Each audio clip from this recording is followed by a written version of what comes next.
Security and disaster management, सुरक्षा security, सुरक्षा और आपदा प्रबंधन का पूर्ण विश्लेषण किया जाएगा, गहन किया जाएगा। चलिए आज इस टॉपिक में हम क्या देखेंगे, सुरक्षा सिक्योरिटी। सुरक्षा का तात्पर्य किसी भी व्यक्ति, समाज या राष्ट्र के शारीरिक, मानसिक और आर्थिक संरचना की रक्षा में से एक है। यह सुरक्षा विभिन्न रूपों से हो सकती है। व्यक्तिगत सुरक्षा, इसमें व्यक्ति की शारीरिक और मानसिक सुरक्षा शामिल होती है, जैसे अपराध से बचाव, साइबर सुरक्षा और मानसिक स्वास्थ्य की रक्षा भी इत्यादि भी शामिल है इसमें। सामाजिक सुरक्षा, इसका मतलब है कि समाज में शांति बनाए रखना और समाज की अपराधों को नियंत्रित करना होता है। राष्ट्रीय सुरक्षा, इसमें देश की सीमाओं की रक्षा, आतंकवाद, युद्ध और बाहरी खतरों से निपटने के लिए सुरक्षा शामिल है।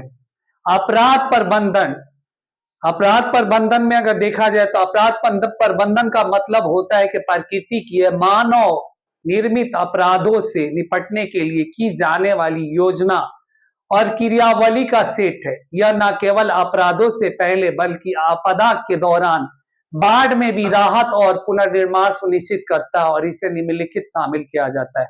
आपदा प्रबंधन इसमें जो है ना मेन शामिल है, क्योंकि जब आपदा जब आती है तो उस टाइम में जो है ना अपराध भी बढ़ता है।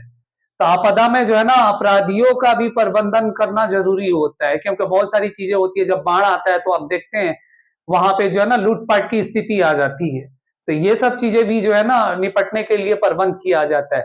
पूर्व आपदा की तैयारी कैसे की जाती है, या आपदा से पहले की तैयारी, जैसे अवगत करना, अभ्यास और योजना बनाना होता है। इसमें मेन पॉइंटेड ये होता है, याद रखिएगा। अब जब तक मैनेजमेंट नहीं होगा आपदा के टाइम में, तब तक जहां है वहां पे अपराधी तो बढ़ेगा, अपराध तो बढ़ेगा ही बढ़ेगा। बहुत तरह की अपराध बढ़ जाता है आपदा के टाइम में। और इसमें आपदा पर प्रतिक्रिया क्या क्या होना चाहिए, इसमें जब आपदा होती है तब तात्कालिक राहत कार्य करना होता है, जैसे बचाव अभियान, चिकित्सा सहायता और भोजन प्रदान करना मेन पॉइंट होता है। इसमें याद रखिएगा। आपदा पुनर्निर्माण में क्या कौन कौन सी पॉइंटेड होगी।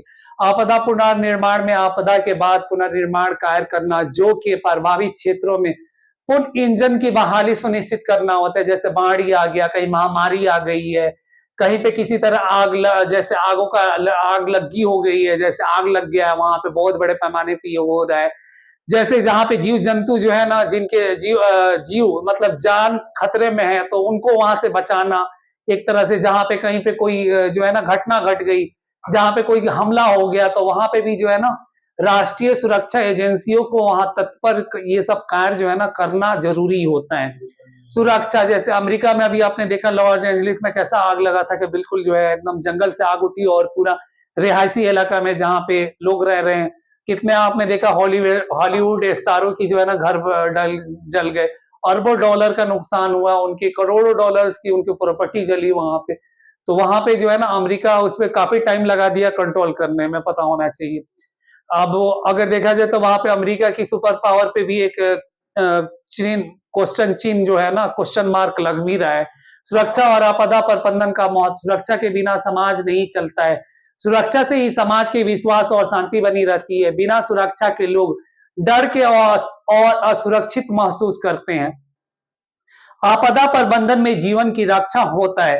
प्राकृतिक या मानव निर्मित आपदाओं से सुरक्षा के उपाय जीवन बचाते हैं, जैसे भूकंप, बाढ़ और महामारी के दौरान त्वरित और सही उपाय से भी भारी जन माल की हानि को रोका जा सकता है। मतलब त्वरित मतलब इमीडिएटली, मतलब जल्द से जल्द वहां पे सहायता पहुंचाया जाए। आपदा प्रबंधन के प्रमुख उपाय कौन कौन से हैं? सतर्कता और चेतावनी प्रणाली, जैसे तूफान या बाढ़ के संकेतों को पूर्वानुमान दिया जा सके, जिसमें लोगों को समय रहते हुए सुरक्षित स्थानों पे पहुंचाया जा सके। और जब तक सुरक्षित स्थानों पे जब नहीं पहुंचाया जाएगा, अगर बाढ़ की, तूफान की, आगलगी की हो या कोई महामारी की चेतावनी नहीं दी जाती है, तब तक कैसे पब्लिक जो है ना वहां से निकलेगी, नहीं निकल पाएगी, वो चपेट में आ ही जाएगी। तो इसके लिए जो है ना रेस्क्यू का भी प्रबंध किया जाता है। रेस्क्यू ऑपरेशन, संकट के समय त्वरित बचाव कार्य, जैसे एम्बुलेंस सेवा, राहत किट्स और बचाव दल भेजा जाता है। शिक्षा और प्रशिक्षण की भी जरूरत होती है, लोगों को आपदा के समय क्या करना चाहिए, इसकी जानकारी देनी चाहिए। यह स्कूल, समुदाय और सरकारी संगठनों द्वारा किया जाता है। सुरक्षा आपदा प्रबंधन में सुधार के उपाय, तकनीकी नवाचार की जरूरत होना चाहिए, मतलब जो एडवांस टेक्नोलॉजी से निर्मित होनी चाहिए। नई तकनीकी जैसे ड्रोन, सैटेलाइट इमेजरी और आर्टिफिशियल इंटेलिजेंस एआई का उपयोग आपदा प्रबंधन में किया जा सकता है। सरकारी नीति और नियम, आपदा प्रबंधन के लिए कठोर और प्रभावी कानून बनाने जाने की आवश्यकता है। समाज में सहयोग से तैयारी, समाज समुदाय आधारित योजना और प्रतिक्रिया से आपदा को समय अधिक प्रभावी मदद मिलता है। मतलब जब तक समाज की में इसमें जो है ना चेतना नहीं आएगी, जब तक समाज इसमें बढ़ चढ़ के हिस्सा नहीं लेगा, तब तक जो बोला जाए ना काफी प्रभावी मदद नहीं मिल सकता है।